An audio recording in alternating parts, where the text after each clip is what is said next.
धर्मनगरी हरिद्वार में गरजा है पीला पंजा। अवैध मजार पर बुलडोजर एक्शन। सिंचाई विभाग की जमीन पर बनी अवैध मजार कर दी गई तार-तार। संसद में वक्फ बिल पास होने के बाद ही उत्तराखंड के सीएम पुष्कर सिंह धामी ने साफ कर दिया था कि अवैध कब्जों के विस्तारवादी नीति पर कड़ा एक्शन होगा। हरिद्वार की जिस संपत्ति पर पीले पंजे की कार्रवाई हुई, बताया जा रहा है कि वो मजार अवैध तरीके से बनाई गई थी। मजार सिंचाई विभाग की जमीन पर थी। मजार अवैध कब्जे की निशानी थी। संसद के दोनों ही सदनों में वक्फ बिल पास होने के बाद उत्तराखंड के सीएम पुष्कर सिंह धामी ने लाउड एंड क्लियर संदेश दिया था कि सरकारी जमीनों पर जितने भी अवैध कब्जे हैं, उन पर कड़ी कार्रवाई की जाएगी।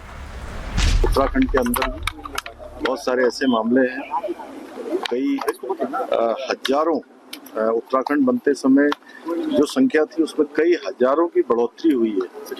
हम इसकी जांच करवाएंगे, इस पर काम करेंगे और जनहित के कामों को इस पर आगे बढ़ाएंगे। ये सारी जमीनें सरकार में आएंगी और जन उपयोग के काम आएंगे। अनेक योजनाएं उसमें होंगी, अनेक विकास के काम आगे बढ़ेंगे। आपको बता दें, मार्च के अंतिम सप्ताह में भी हरिद्वार के सुमन नगर क्षेत्र में सिंचाई विभाग की जमीन पर बनी अवैध मजार को ध्वस्त करने की कार्रवाई पूर्ण की गई थी। राजस्व विभाग के आंकड़े बताते हैं कि अब तक 550 अवैध मजारों पर एक्शन हुआ है। 2023 में 46 मंदिरों पर भी कार्रवाई हुई थी। 2023 में ही 2 गुरुद्वारों पर भी कार्रवाई हुई थी।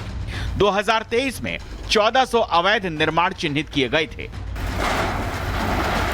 2023 में उत्तराखंड के वन विभाग ने बताया था कि राजस्व वन विभाग के रिकॉर्ड के अनुसार 11,814 हेक्टेयर वन भूमि पर अतिक्रमण किया गया है, जिनमें से 2,508 एकड़ वन भूमि से अतिक्रमण हटाया गया है। ऐसे में बुलडोजर एक्शन हर अवैध निर्माण पर अब किया जा रहा है। Bureau report, Republic Bharat. और अब खबर आपको उत्तर प्रदेश के संभल से बता दें। संभल में वक्त बदल गया है, माहौल बदल गया है। संभल को अब सत्यव्रत का संबल मिल गया है। संभल की सत्यव्रत पुलिस चौकी से एक एक्सक्लूसिव रिपोर्ट आपको दिखाते हैं।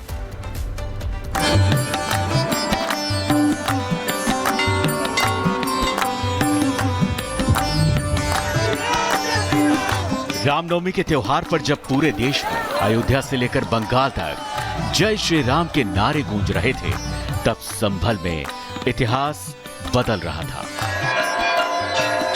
बंगाल में भगवा यात्रा, अयोध्या में सूर्य तिलक, संभल में सत्यव्रत। रामनवमी पर दुनिया ने सनातन की 3 तस्वीरें देखी। तीनों तस्वीरें भले ही अलग अलग हों, लेकिन इनका संदेश केवल एकमेव है, और वो है सनातन, सनातन और सनातन। भगवान राम के जन्मोत्सव के दिन ही संभल को सत्यव्रत का संबल मिला। उस संभल में त्रेता युग भी उतरा और द्वापर भी। संभल का सत्य अब यही है कि संभल में सत्यव्रत पुलिस चौकी हकीकत बन चुकी है। देखिए, इस वक्त मैं सत्यव्रत चौकी के अंदर मौजूद हूँ। तस्वीरों में देख सकते हैं, इससे पहले हवन हुआ और अब जो है एसपी संभल, डीएम संभल, सीओ और एडिशनल एसपी यहाँ मौजूद हैं। सभी जो लोग थे काफ़ी ज़्यादा उत्साहित थे कि चौकी का उद्घाटन होगा, क्योंकि डीएम संभल और एसपी संभल ने एक छोटी कन्या के हाथों से लाल फीता कटवाया और पुलिस चौकी का उद्घाटन किया गया। संभल की ये पुलिस चौकी संभल की जामा मस्जिद की जद में है, जो तस्दीक कर रही है कि अब संभल में डर भय के माहौल का समूल नाश किया जाएगा। तो बहुत अच्छा लगा यहाँ पे ये चौकी बनने के बाद में। वो हम लोग खुशी है इसकी बनने की। कोई भी बात पैदा यहाँ नहीं होने का, न इधर से न इधर से। बहुत बढ़िया लगा हमें ये आपका। 100 दिन में बन गई पुलिस चौकी। आधुनिक सुविधा से लैस है ये पुलिस चौकी। 27 दिसंबर को मिली थी जगह। 6 अप्रैल को उद्घाटन पूरा। फोर्स के लिए बड़े बड़े हॉल, पब्लिक एड्रेस सिस्टम लगाया गया, सैटेलाइट टावर बनाया गया है।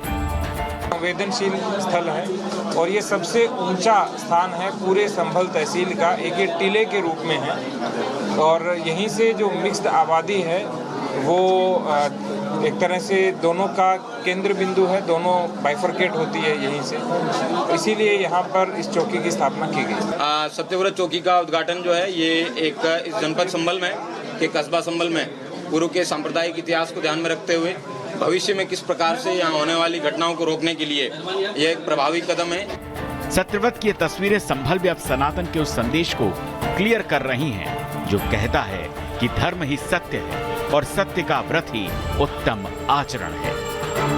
Bureau report, Republic Bharat. तो वहीं संभल के एसपी के बिश्नोई ने कहा कि संभल का सतयुग में नाम सत्यव्रत था और नाम पर विवाद ना हो इसलिए ऐसा नाम रखा गया है। लंबे समय से चौकी का काम चल रहा था और आखिर में चौकी का काम खत्म होता है और आज उसका उद्घाटन किया गया। मेरे साथ बातचीत करने के लिए के बिश्नोई एसपी संभल हैं। सर, चौकी लंबे समय से निर्माण कार्य चल रहा था, पुलिस टीम और प्रशासन का पूरा उसमें सपोर्ट था और आखिर में कामयाबी हासिल होती है चौकी का आज इनॉग्रेशन। 24 नवंबर को हुई हिंसा के बाद में पुलिस द्वारा ये स्टडी किया गया कि इस तरीके की घटनाएं क्यों होती है बार बार। उसके बाद में पुलिस द्वारा ये निर्णय लिया गया जिसमें शहर के मुख्य स्थान है जहाँ पे हिंसा की शुरुआत होती है या फिर यहाँ हिंसा करने वाले लोग इकट्ठे होकर किसी एक जगह पर्टिकुलर होने के बाद में जाते हैं। पुलिस द्वारा सबसे पहले जो सबसे सेंटर पॉइंट है, फोकल पॉइंट है, वहाँ पे नगर पालिका की ज़मीन है, उसके ऊपर सत्यव्रत चौकी के लिए एक प्रपोजल बना के भेजा गया।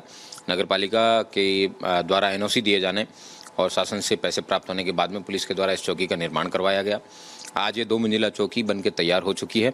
करीबन इसको बनने में 100 दिन लगे हैं। इस 2 मंजिला चौकी के अंदर एक तो डिस्ट्रिक्ट कंट्रोल रूम है, उसको सेटअप किया जाएगा ताकि पूरे जनपद में यहाँ के जो कुछ भी घटनाएं चल रही है उस सब के बारे में तुरंत बताया जा सके। उसके अलावा यहाँ पे पीएसी जो कि विवादित धर्म स्थल है, वहाँ पे जो पीएसी लगी हुई है उसके लिए रुकने के लिए एक अच्छी व्यवस्था है वो उसको प्रदान की गई है। उसके अलावा यहाँ पे जितना भी क्राइम और आसपास में मार्केट है और सांप्रदायिक रूप से काफ़ी सेंसिटिव है कम्युनल पॉइंट ऑफ व्यू से, तो दोनों समुदायों के लोगों के लिए यहाँ चौकी बनाना नितांत आवश्यक था। यहाँ पे बहुत लंबे समय से चौकी बनाने की डिमांड भी की जा रही थी लेकिन वो फुलफिल नहीं हो रही थी। इन्हीं सब बातों को ध्यान में रखते हुए पुलिस द्वारा इस चौकी का निर्माण करवाया गया। सर, सीसीटीवी रूम भी बनाया जाएगा, किस तरीके से पूरे जामा मस्जिद इलाके में मॉनिटर किया जाएगा और सीसीटीवी रूम से क्या तैयारी रहेगी? जनपद संभल में सेफ संभल नाम का एक प्रोजेक्ट है, वो पुलिस और प्रशासन के सहयोग से मॉनिटर करवाया जा रहा है। उसमें अभी ऑपरेशन त्रिनेत्र के तहत पहले कैमरे लगाए गए थे। सेफ संभल के अंदर और हाई क्वालिटी कैमरे लगाए जा रहे हैं विद वॉइस रिकॉग्निशन और उन सब कैमरों का जो कंट्रोल रूम होगा वो सत्यव्रत में बनेगा। उसमें आप समझ सकते हैं कम से कम 1000 से ज़्यादा कैमरे हैं, वो करीबन 50 से ज़्यादा चौराहे हैं, उन सब पे ये कैमरे हैं डिप्लॉय किए जाएंगे। भीड़ के मूवमेंट को एक जगह पे बैठ के देखा जा सकता है। उसके अलावा सेफ संभल में पूरे जनपद का भी जो एक सेंट्रलाइज कंट्रोल रूम है वो सीसीटीवी का सत्यव्रत में लगेगा। सर, हमने देखा है कि चौकी के सामने की तरफ एक मार्बल का पत्थर है, उस पर सत्यव्रत लिखा हुआ, नीचे महाभारत के वो रथ की तस्वीर भी है। सर, इसके पीछे का क्या उद्देश्य है? जो सत्यव्रत है ये नाम संभल का सतयुग में नाम सत्यव्रत था।